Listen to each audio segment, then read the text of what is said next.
주식에서 성공하려면 확률을 높이거나 손익비를 높이거나 이 둘 중 하나는 잡아야 한다. 나에게 확률 높은 자리를 찾고 나만의 성공 공식을 만드는 것만이 주식에서 승리할 수 있는 유일한 길이다. 안녕하세요, 라이커북입니다. 오늘 소개할 책은 외워서 바로 써먹는 단타 공식입니다. 지은이는 이창원, 출판사는 매일경제신문사입니다. 이 책의 저자님은 매일경제TV의 대표 증권 전문가로 11년 경력의 베테랑 투자자입니다. 책을 읽어보니 단기 매매에 대한 폭넓은 지식과 경험 그리고 탄탄한 실력을 겸비하신 분이란 생각이 들었습니다. 이 책은 종가 베팅, 장중 단타, 주도주 눌림목 매매와 주도주 돌파 매매, 추세 매매, 단기 스윙 투자에 대한 설명과 예시가 풍부한 책이며 실전적인 내용의 책입니다. 데이 트레이딩, 단기 스윙 등의 단기 매매를 하시는 분들에게 다양한 간접 경험과 디테일을 잡을 수 있는 좋은 책이라 생각합니다. 책의 예시와 제가 따로 만든 예시로 최대한 쉽게 풀어서 설명해 드리도록 하겠습니다. 영상의 모든 것을 담을 수 없기에 영상을 들으신 뒤에 직접 책을 한번 읽어보신다면 더 많은 도움이 될 것이라 생각합니다. 그냥 틀어놓으시고 편안하게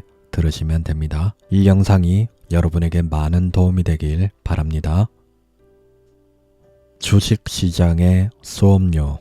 우리는 주식을 하며 일종의 수업료를 낸다. 100만원으로 시작하면 100만원을, 1억으로 시작하면 1억을 내게 된다. 즉 아무런 경험 없이 시작한 돈은 대부분 수업료로 시장에 납부하게 된다는 뜻이다. 그만큼 주식 투자에는 경험과 지식이 중요하다. 초보 트레이더가 책 한 권을 읽고 다음날 갑자기 실력이 뛰어난 트레이더가 될 것이라고 생각하지 않는다. 주식 투자는 실전 경험이 가장 중요하기 때문이다. 다만 오랜 실전 경험이 바탕이 된 노하우는 책으로 충분히 간접 경험을 할 수 있으며 목표를 향한 올바른 길을 제시해 줄 수 있다. 아무런 준비도 공부도 없이 시작하는 사람들보다 앞서갈 수 있는 방법이 될 수 있다. 주식은 처음 방향을 잘못 잡으면 몇 년 동안 허송세월을 하게 된다. 그리고 처음 길들여진 잘못된 매매 습관을 고치려면 더 큰 노력과 시간이 필요하다. 이 책은 독자들에게 올바른 방향을 알려주는 이정표가 될 것이다. 이후 주식 투자의 성공 여부는 끝없는 연습과 자기 성찰에 달려있다. 단타라고 무조건 위험하다는 생각은 반은 맞고 반은 틀리다. 원칙을 가지고 제대로 배울 수만 있다면 많지 않은 종잣돈으로도 높은 확률의 꾸준한 수익이 가능하다. 군중심리와 주식. 군중심리는 다수의 사람들이 하는 선택을 따라 하는 현상이다. 이 군중심리는 주식시장에서 계좌를 갉아먹는 주 원인이 된다. 평소에 관심이 없던 주식이라도 뉴스나 증권방송 그리고 주변 사람들이 괜찮다고 이야기를 하면 좋아 보인다. 주식시장은 소수가 돈을 버는 곳이다. 냉정하게 들리겠지만 개인 투자자 모두가 돈을 버는 주식은 없다. 5% 미만의 소수가 전체 95%의 돈을 가져가는 차가운 피가 흐르는 곳이다. 따라서 대중들의 말에 휘둘리지 않는 기준과 원칙이 있어야 한다. 이런 기준과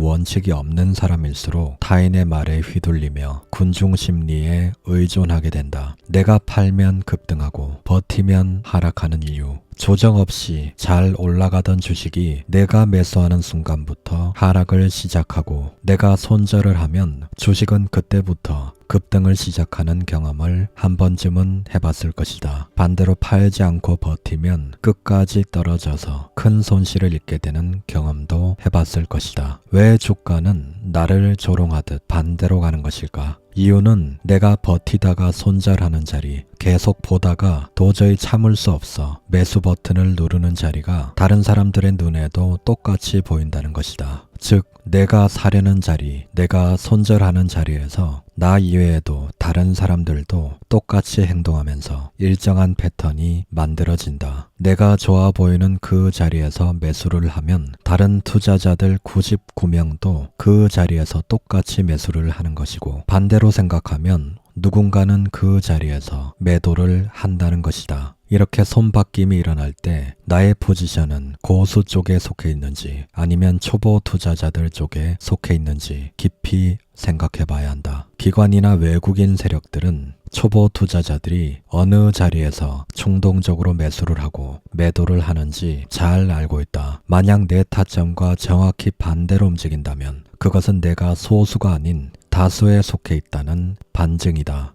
주식과 카지노, 원칙 없이 급등주를 매수하고 결과를 기다리면 그때부터 도파민이 활성화된다. 이쯤 되면 주식과 도박의 경계가 없어지는 것이다. 도박에 빠져 시간 가는 줄 모르고 있다 보면 어느새 내가 가진 모든 돈을 잃고 나서야 카지노를 나가며 후회하게 된다. 주식 투자도 원칙과 수익에 초점을 맞추지 않고 나를 흥분시키는 매매에 초점을 맞추면 수익은 후순위가 되어버리고 오직 도파민이 활성화되는 매매만 하게 된다. 지금 당장 나를 흥분시키는 급등주를 모두 사게 되고 흥분되는 뉴스가 나오면 냉정한 분석 없이 무지성으로 매수를 반복한다. 이때 중요한 것은 수익도 수익이지만 손실이 나서 손절을 할 때도 도파민은 고통에 대한 보상으로 더 활성화가 된다. 그렇게 장이 끝나고 나면 계좌는 크게 손실이 나 있고 매매한 종목은 수십 개가 넘어간다. 보통 도파민에 중독되어 매매한 사람들은 장이 끝나고 제정신이 돌아오면 내가 장중에 뭘 한 거지 하는 생각이 든다. 이것이 도파민 중독 매매의 특징이다. 인정하기 싫겠지만 위 사례처럼 매매를 하고 있다면 반드시 그 사실을 인지하고 고쳐 나가야 한다. 도파민의 노예가 될 때 우리는 원칙을 잊고 쾌락을 쫓는 패배자가 된다.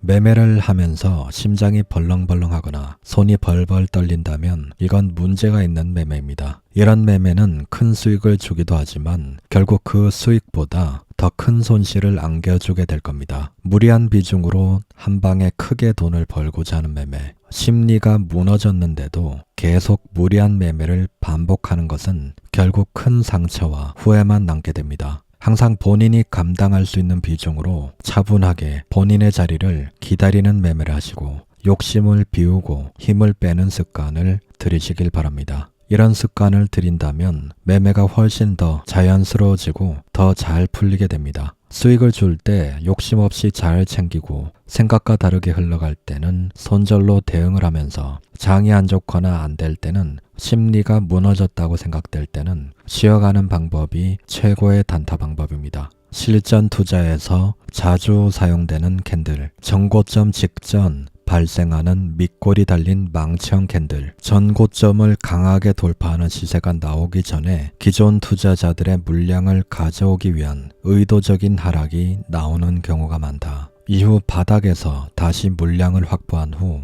종가는 시가보다 더 상승으로 끝나는 경우가 많은데 이것이 바로 윗꼬리가 거의 없고 밑꼬리가 긴 망치형 캔들이다. 두산 에너빌리티 일봉입니다. 여기에서 전고점 부근에 이렇게 주가가 위치해 있는데 이 부분에서 갑자기 급락이 나왔다가 다시 말아올리는 이런 밑꼬리가 긴 망치형 캔들이 나옵니다. 전고점 부근에서 발생한 이런 밑꼬리가 긴 망치형 캔들이 뜰 때는 이때가 종가 베팅을 하기에 좋은 캔들의 형태입니다. 이렇게 전고점 부근에서 이렇게 밑꼬리가 긴 망치형 캔들이 뜬다는 것은 캔들이 전고점 한번 이제 뚫어볼까 이렇게 말을 하는 것과 같습니다. 왜냐하면 이렇게 떨어졌다가 다시 말아 올린다는 것은 위로 치고 올리겠다는 의도가 강한 캔들의 형태이기 때문에 이 캔들 하단에 밑꼬리 부분을 손절로 잡고 종가 베팅으로 한번 들어가면 좋은 종가 베팅의 기회가 됩니다. 그래서 이렇게 급상승이 나오면 상승분을 먹고 나오면 되는 겁니다.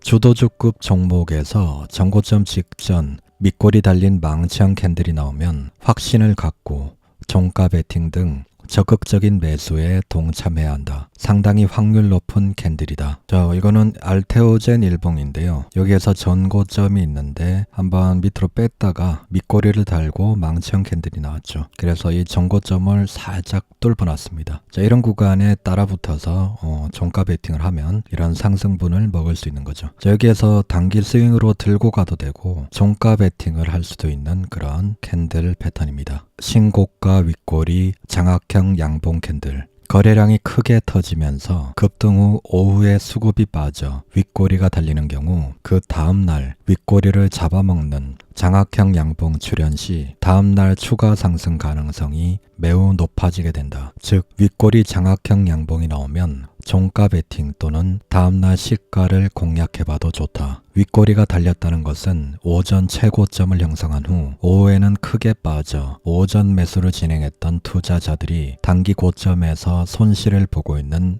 상황이다. 이런 상황에서 다음날 윗꼬리를 장악하는 캔들이 나왔다는 것은 전일 오전에 고점에서 물렸던 투자자들의 매물까지 돈을 투입해서 모두 소화했다는 것이다. 즉 개인 투자자들의 자금이 기관 외국인 등 메이저 수급으로 이동했다는 뜻이며 다음날의 양봉은 차익이 아닌 물량 소화 성격의 양봉이기 때문에 메이저 수급도 수익을 보려면 주가는 추가 상승을 시켜야 한다. 자, 이거는 한미반도체 일봉입니다. 여기에서 상승 후에 윗꼬리를 단 캔들에 윗꼬리를 잡아먹는 상승 장악형 양봉이 나온다면 이 다음날 추가 상승 가능성이 높습니다. 여기에서도 윗꼬리를 잡아먹는 그런 상승 장악형 캔들이 나왔죠. 그러니까 여기에서도 하락이 나왔지만 결국에는 종가 베팅 같은 경우에는 요 수익분만 먹는 매매이기 때문에 결국에는 여기에서 종가 베팅하면 여기까지의 수익을 먹을 수가 있는 거죠. 여기에서는 시세의 초입 구간이기 때문에 종가 베팅 또는 단기 스윙으로도 들고 갈 수 있는 자리고 이 구간은 저점 대비 어쨌든 많이 올라간 구간이기 때문에 짧게 대응하는 게 좋습니다. 그리고 이거는 일진전기 일봉인데요. 여기에서 윗꼬리가 나왔는데 이렇게 이틀 쉬었다가 3일째 되는 날 윗꼬리 장악형 양봉이 나왔습니다. 어쨌든 이때 3일이 지났지만 이때 윗꼬리 장악형 캔들이 나온다면 이때 종가 베팅 한다면 추가 상승을 먹을 수가 있는 거죠. 그리고 이거는 삼성 SDI 일봉인데요. 여기에서 윗꼬리가 발생한 이런 캔들이 나왔는데 윗꼬리를 메우러 가지 않고 오히려 시가를 깨버리는 음봉이 나왔습니다. 이렇게 돼버리면 이건 안 좋은 신호이기 때문에 추세가 다시 하락으로 갈 수 있는 그런 신호입니다. 신고가 갭 장대 음봉, 시장의 중심 섹터에서 신고가를 가던 종목이 갭을 띄운 이후 큰 음봉이 나온 경우 급하게 따라붙었던 단기 투자자들은 갑자기 급락하는 시세에 공포에 질려 손절을 하고 기존 보유자들은 추세가 끝났다고 판단해 차익 실현에 나선다. 거래량 없이 재고가에서 갭 띄운 장대음봉은 추세가 끝난 것이 아닌 재상승이 시작될 수 있는 확률이 높기 때문에 집중 모니터링을 해야 한다. 비올 일봉인데요. 여기에서 갭을 띄운 음봉이 나왔습니다. 그래서 이런 구간에 이렇게 음봉이 나오고 이렇게 쭉 떨어졌죠. 근데 이 떨어질 때 거래량이 그렇게 실리지 않으면서 떨어졌고 이쪽에서 도지형 캔들이 나왔습니다. 도지형 캔들이 나오면서 지지를 하는 흐름이 나왔습니다. 그러면 이런 구간에서 종가 베팅으로 손절을 잡아두고 한번 들어가 볼 만합니다. 적어도 주가는 이쪽의 고점 아니면 최대로 잡았을 때 음봉이 떨어졌던 이 상단까지도 한번 노려볼 수 있는 그런 투자를 할 수 있습니다. 물론 이걸 뚫고 계속 올라갈 수도 있지만 적당하게 이렇게 저항이 예상되는 구간을 목표가로 잡아두고 구간에서는 한번 들어가 볼 수 있는 자리입니다. 테스 일봉입니다. 여기에서도 갭을 띄었다가 음봉이 꽂혔는데 여기에서 거래량이 얼마 뜨지 않고 급격하게 떨어졌습니다. 여기에서 아랫꼬리가 달린 도지 망치형 캔들이 나왔습니다. 여기에서 지지하는 흐름을 보이니까 이 구간 또는 이렇게 양봉이 나온 구간 이런 구간에서 종가 베팅을 한번 해볼 수 있는 거죠. 그러면 적어도 이 음봉의 상단까지는 한번 별하고 들고 갈 수 있는 거죠. 마찬가지로 이때도 손절은 이 아랫 구간을 잡아두고 손절을 해야 되는 겁니다. 여기에서 지지를 했다가 쳤다가 다시 더 빠질 수 있기 때문에 손절은 항상 잡아두고 들어가는 것을 기억해야 합니다. 전고점을 붙이는 짧은 양봉, 전고점 근처까지 갖다 붙이는 양봉은 다음날 갭 상승 또는 급등이 발생할 수 있는 신호로 해석할 수 있다. 신고가에서 직전 매물을 모두 소화하고 추가 급등을 준비하는 과정에서 나오는 캔들로 윗꼬리가 거의 없거나 아주 짧은 것이 특징이며 오후에 급하게 만들어진 캔들은 신뢰성이 낮아진다. 즉 오후에 급한 급등으로 종가를 최고가로 끌어올려 양봉을 만드는 것보다 장중의 고점 부근에서 횡보를 하며 물량을 소화하는 형태가 다음날 갭 상승 확률이 높다. 이렇게 상승 후에 주가 빼지 않고 이렇게 횡보를 하는 그런 흐름을 보였습니다. 이렇게 물량을 소화하는 형태의 분봉이 나왔습니다. 이게 일봉으로 보시면은 이 형태입니다. 이렇게 살짝 상승을 시킨 다음에 분봉상 보면 이렇게 옆으로 주가가 기는 이런 횡보를 그리는 형태입니다. 이런 형태의 일봉 캔들 그리고 분봉상 이런 흐름이 나오면은 다음날 상승이 나올 수 있는 확률이 높은 패턴이 되겠습니다. 보조지표와 이동평균선. 보조지표는 말 그대로 나의 최종 판단에 참고를 할 수 있는 지표 그 이상 그 이하도 아니다. 보조지표를 너무 맹신하게 되면 본질을 보지 못한다. 그렇지만 사람들이 가장 많이 보는 보조지표는 참고할 만한데 바로 이동평균선이다. 나 역시 보조지표는 이동평균선 한 가지만 본다. 큰 변동성 없이 시장 섹터에서 신고가를 보여주는 힘이 강한 종목은 보통 21선을 타고 꾸준히 우상향하는 경향이 있다. 단기 이슈에 의해 올라가는 것이 아닌 몇 달간 꾸준한 시세를 보여주기 때문에 좀처럼 21선을 이탈하지 않고 만약 이탈을 하더라도 바로 회복되는 경우가 많다. 이거는 테크윙 일봉입니다. 여기에서 21선을 타고 이렇게 상승 추세 흐름을 갖고 가죠. 그리고 21선을 깨더라도 그렇게 급격하게 깨지 않고 살짝 깼다가 다시 올리고 깼다가 쌍바닥을 만들고 다시 21선 재돌파가 나오죠. 그리고 상승 후에 21선 지지를 한 번 더 테스트를 하고 상승 흐름으로 올라갔습니다. 이렇게 힘이 강한 종목은 계속 이렇게 21선을 크게 깨지 않고 깨더라도 살짝 깼다가 바로 올려버립니다. 이런 강한 종목들의 특징입니다. 그래서 여러분들이 추세 매매를 할 때 이런 21선을 참고하는 게 도움이 많이 되겠죠. 중대형주의 경우 추세 반전의 신호는 3개월의 평균 가격인 60일 이평선이나 6개월의 평균 가격인 120일 이평선을 많이 참고하는 편이다. 현재가가 3개월 또는 6개월 평균 가격 위로 올라갔다는 것은 하락 추세가 상승 추세로 전환될 수 있다는 강력한 신호로 봐야 한다. 중장기 이평선은 쉽게 돌파가 되지 않기에 저항선으로 작용되지만 강한 거래량으로 돌파가 되면 이후에는 지지선으로 작용하게 된다. 이거는 대한전선 일봉인데요. 이 검은 선이 121선입니다. 중장기 이평선인데요. 이런 선은 한 방에 이렇게 돌파가 잘 안 되고 저항을 몇 번 받습니다. 쪽에서 저항을 한번 받았고요. 떨어졌다가 다시 재돌파가 나왔습니다. 그래도 이 구간에서는 저항이 많기 때문에 계속 윗꼬리가 달리는 걸 확인할 수 있어요. 근데 한번 뚫리고 나면 여기서 강력한 지지 라인이 되는데 지지하는 흐름을 보이고 주가는 상승 추세로 돌아섰습니다. 그래서 이렇게 121선을 뚫는 흐름, 이런 중장기 평선을 뚫는 흐름이 되면 추세가 하락 추세에서 상승 추세로 바뀐다는 강력한 신호가 될 수 있습니다. 거래량과 거래대금 분석하기. 주식시장에는 차트는 속여도 거래량은 못 속인다는 말이 있다. 그만큼 거래량과 거래대금은 종목의 움직임을 파악할 때 가장 중요한 요소다. 바닥주는 기본적으로 역배열이거나 오랜 기간 횡보를 했기 때문에 위에 물려있는 사람들이 많다. 즉 악성 매물대가 많다고 생각하면 되는데 이때 지금까지 볼 수 없었던 압도적인 거래량이 터진다면 기존 매물대를 흡수하고 올라가겠다는 의지라고 할 수 있다. 거래량이 제대로 붙지 않을 때는 역배열 종목에 투자하면 안 된다. 올라갈만 하면 매도 물량이 나오기 때문이다. 그러나 큰 거래량이 터지면서 돈이 들어온다면 개인들의 물량을 소화하고 새로운 시세를 시작하려는 강력한 신호라고 해석할 수 있다. 그렇지만 가급적이면 역배열 종목보다는 정배열로 바뀌고 올라갈 준비를 끝낸 종목을 매수하는 편이 확률이 더 높습니다. 쪽에서 지루한 행보를 하다가 이평선이 수렴이 됐다가 이렇게 정배열로 이평선이 바뀌었습니다. 그리고 거래량이 붙고 다시 돌파가 나올 때 큰 거래량이 터졌죠. 이럴 때가 바로 주가가 올라갈 준비가 끝났다는 겁니다. 여러 박스권 돌파하는 구간에 들어가도 되고요. 이런 21선 눌림 구간, 추세가 재돌파가 나오는 구간, 손절을 잡고 들어가 보는 것도 방법입니다.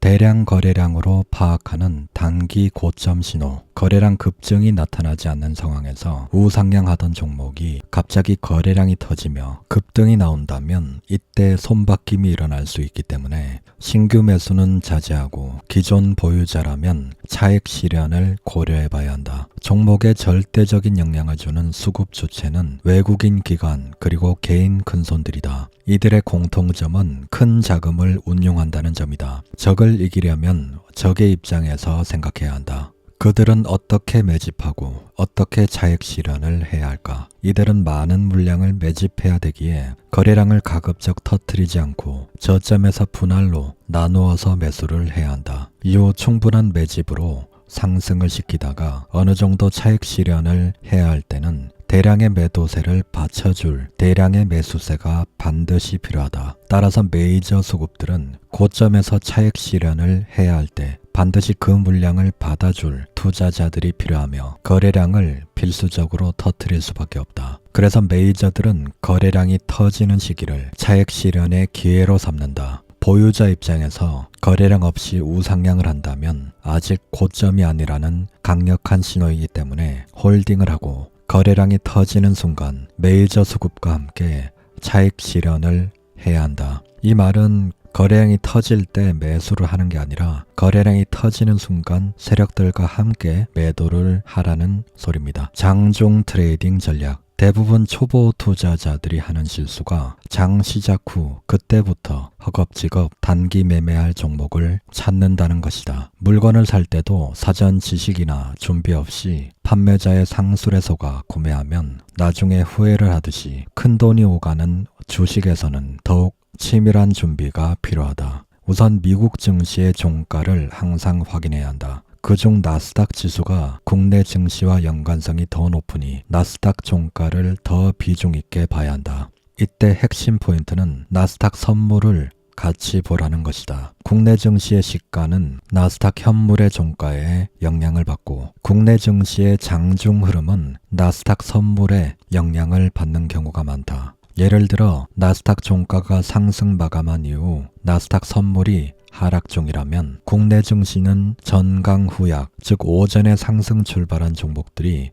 오후에 하락세로 돌아설 수 있다는 것이다. 지수 안에 섹터가 있고 섹터 안에 종목이 있다. 어떤 종목도 지수의 영향을 피해가지 못하니 반드시 참고를 해야 한다. 두 번째로 전일 시간외 상한가를 갔거나 전일 강세를 보인 종목은 장 시작 전에 미리 체크할 필요가 있다. 단타는 항상 시장의 선택을 따라야 한다. 단기 매매는 내가 선택한 종목이 아닌 시장에서 선택받은 종목, 즉 오전에 수급이 가장 많이 몰리는 종목에서 매매하는 것이 핵심 포인트이다. 거래대금 상위를 보면서 항상 수급이 몰리며 상승하는 종목으로 매매를 해야 성공 확률이 높아진다. 절대 거래대금이 없는 곳에서 단기 매매를 해선 안 된다. 부동산을 예로 들어서 이익을 남기고 싶다면 시골 외진 곳에 있는 주택에 투자하겠는가? 아니면 거래량이 활발한 서울 아파트에 투자하겠는가? 답은 명확하다. 결국 모든 투자가 내 매수가보다 더 높은 가격에 사줄 사람이 나타나면 성공한 것이다. 주식 투자도 결국 많은 사람들이 몰리는 종목에서 놀아야 내가 산 가격 위로 사줄 사람이 확률상 많아지게 된다. 돌파 매매 전략. 돌파 매매는 특정 가격의 매물이 소화될 때 함께 매수하여 추가 상승을 기대하는 매매법이다. 돌파 매매 종목을 고르는 가장 기본은 일봉상 신고가다.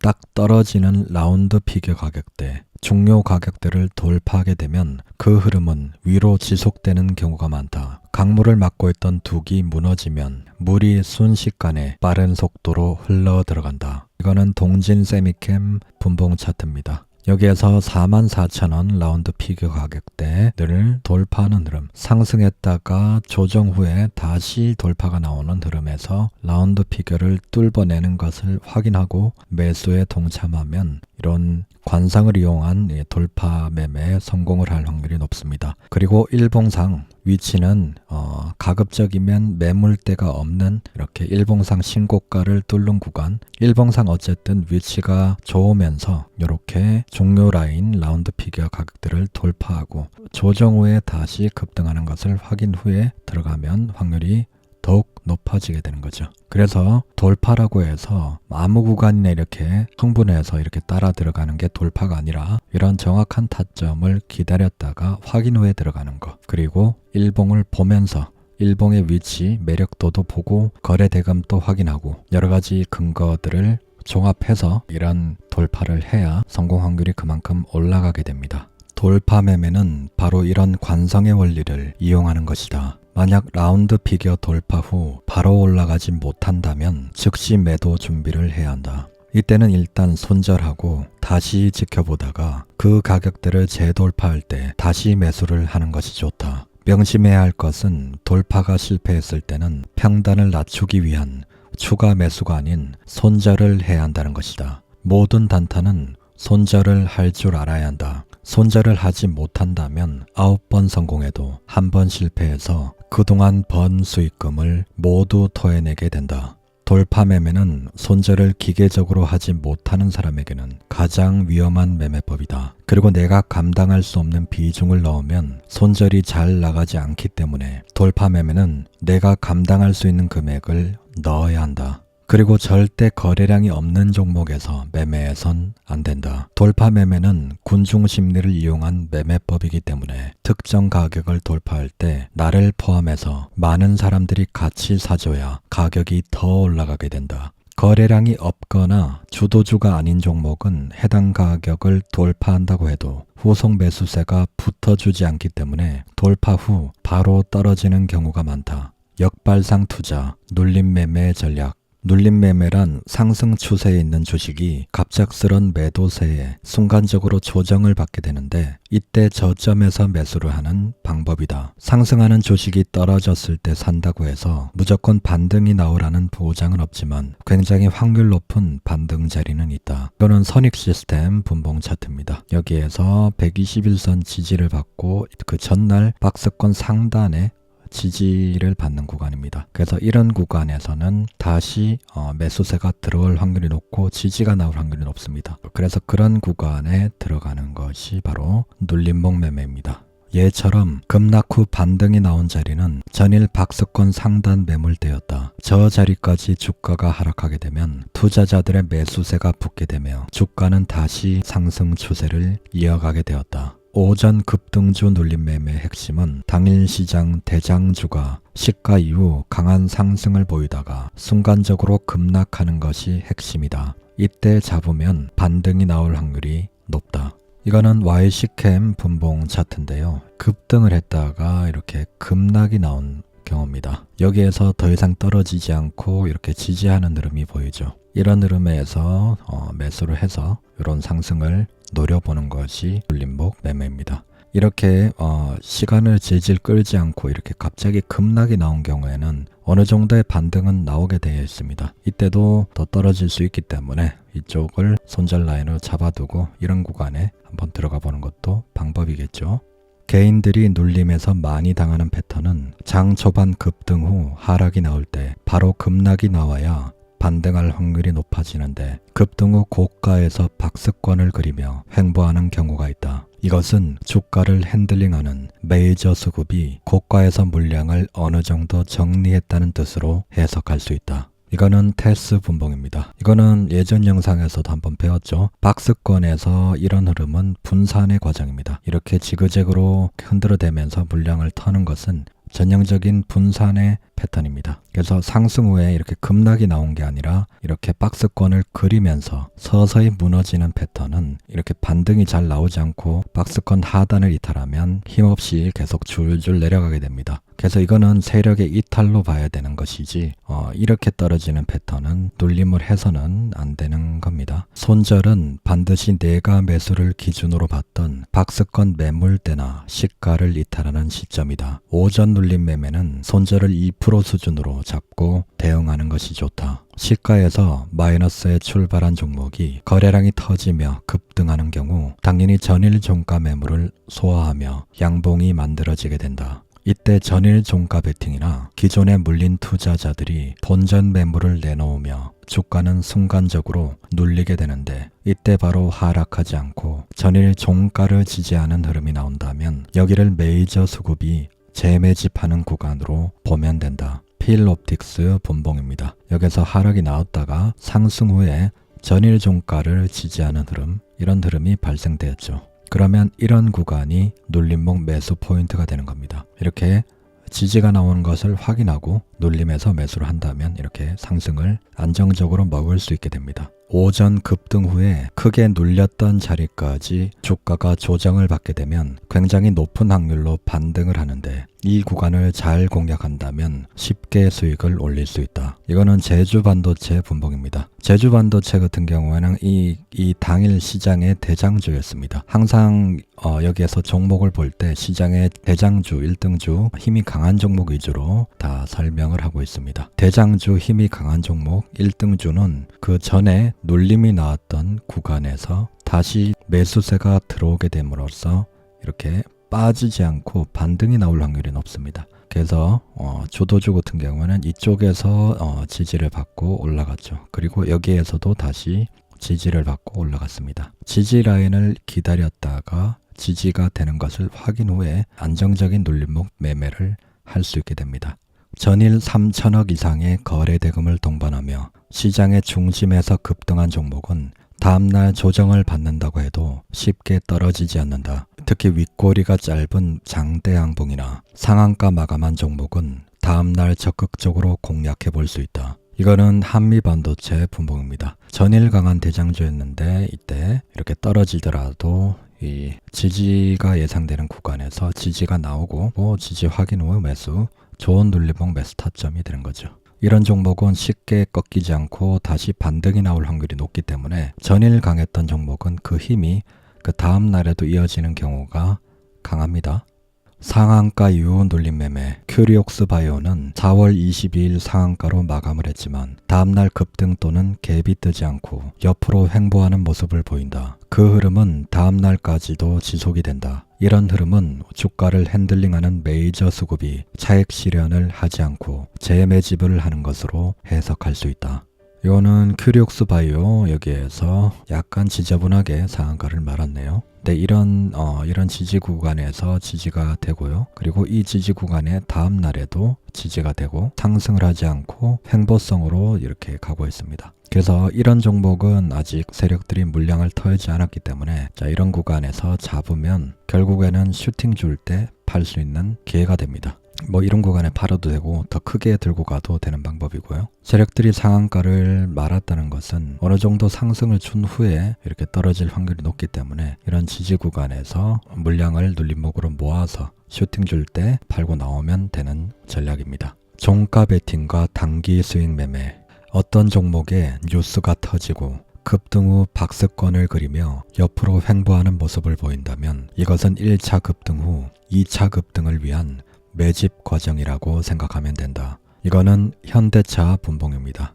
여기에서 상승 후에 더 이상 치지 않고 옆으로 횡보 매집을 하는 그런 흐름을 보입니다. 이런 흐름을 보일 때 다음날 이렇게 갭 상승이 뜨고 상승이 이어질 확률이 높습니다. 현대차의 일봉을 보면 이렇게 전고점을 깔끔하게 뚫은 장대 양봉이 나왔습니다. 일봉을 보면 전고점을 돌파하는 윗꼬리가 짧은 양봉이 나왔다. 전고점을 돌파했다는 것은 직전 고점에 몰린 개인 투자자들을 모두 탈출시켰다는 것으로 개인 투자자들이 던지는 매물을 모두 받았다는 뜻이다. 이렇게 매물 소화 과정이 필요하기에 분봉상 장중 박스권이 형성되는 것이다. 현대차도 밸류업 프로그램 최대 수혜주라는 확실한 재료와 일봉상 전고점 돌파, 그리고 분봉상 급등 후 박스권 매집이 있었기에 다음날 큰 갭 상승이 가능했다.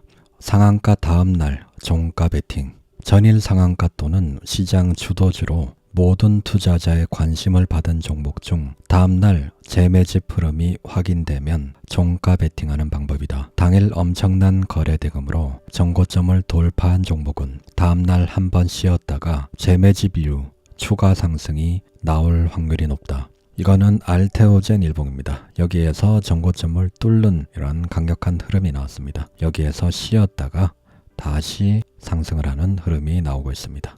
이거는 책에 있는 분봉 차트인데요. 알테오젠 분봉을 보면 이렇게 한번 2번 이런 구간에서 계속 지지를 받는 흐름이 나옵니다. 이렇게 지지가 된다는 것은 이게 추가 상승으로 가겠다는 그런 의지가 담겨 있는 겁니다. 분봉상 2번이나 지지되는 것을 확인할 수 있는데 이것이 주가를 관리하는 메이저 수급이 추가 상승을 위해 매집하고 있다고 판단할 수 있는 근거가 된다. 급등, 메이저 수급의 입성, 횡보, 추가 급등을 위한 재매집, 재급등 이 패턴이 당일 한 번에 나오면 당일 돌파 눌림이 되고 며칠에 걸쳐 나오게 되면 종가 베팅, 단기 스윙이 되는 것이다. 주도주 눌림, 종가 베팅 타점. 주도주 눌림 종가 베팅은 급등 이후 추세 우상향하는 종목의 음봉에서 종가 베팅을 하는 방법이다. 이때 중요한 것은 음봉 캔들이 발생한 날 거래량이 없어야 한다는 것이다. 만약 최고점에서 강한 거래량이 터지는 음봉이 나왔다면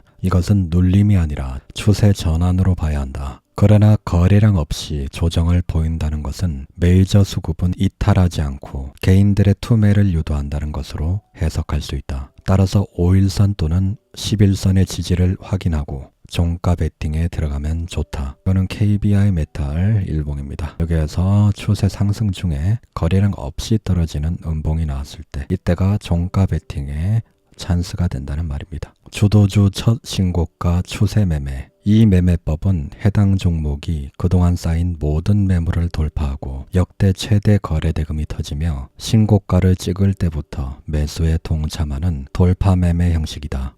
2024년 상반기 시장 주도주로 올랐던 제주 반도체도 2008년부터 형성된 박스권을 돌파하면서 대시세가 나왔다. 제주 반도체는 메모리 반도체 기업으로 AI 온 디바이스라는 세상에 없던 기술이 나오면서 국내 최대 수혜주로 부각되었다. 이렇게 세상이 변하면서 특정 기업이 시장에서 크게 주목받거나 새로운 기술이 발명되어 그것이 시장에 큰 임팩트를 줄 때 대시세가 나온다.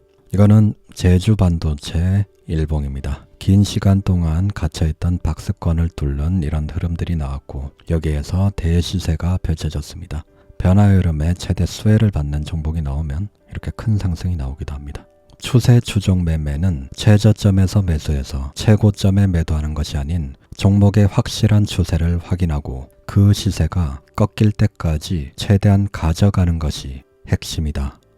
주식 투자에는 정해진 답은 없습니다. 사람마다 성향이 다르기 때문에 본인에게 맞는 매매를 찾아서 그 매매를 지속적으로 강화하고 본인의 주력 무기로 만드는 것이 무엇보다 중요합니다. 꾸준히 공부를 하면서 경험을 쌓고 그 경험을 통해 본인이 어떤 매매가 가장 어울리는지 그리고 어떤 매매법과 패턴에서 확률이 높은지를 찾는 것이 관건입니다. 본인이 잘 다루는 무기를 전문적으로 사용할 때쯤 되면 이때부터는 그동안 고생한 결과물을 획득하는 시기가 됩니다. 이 시기가 올 때까지는 절대 무리한 비중으로 매매를 하지 마시고 꾸준히 공부하고 경험하면서 실력부터 차근차근 쌓으시길 바랍니다. 책 내용은 여기까지입니다. 이 영상이 도움이 되셨다면 구독과 좋아요 부탁드립니다. 다음에 더 좋은 영상으로 찾아뵙겠습니다. 라이크북이었습니다. 감사합니다.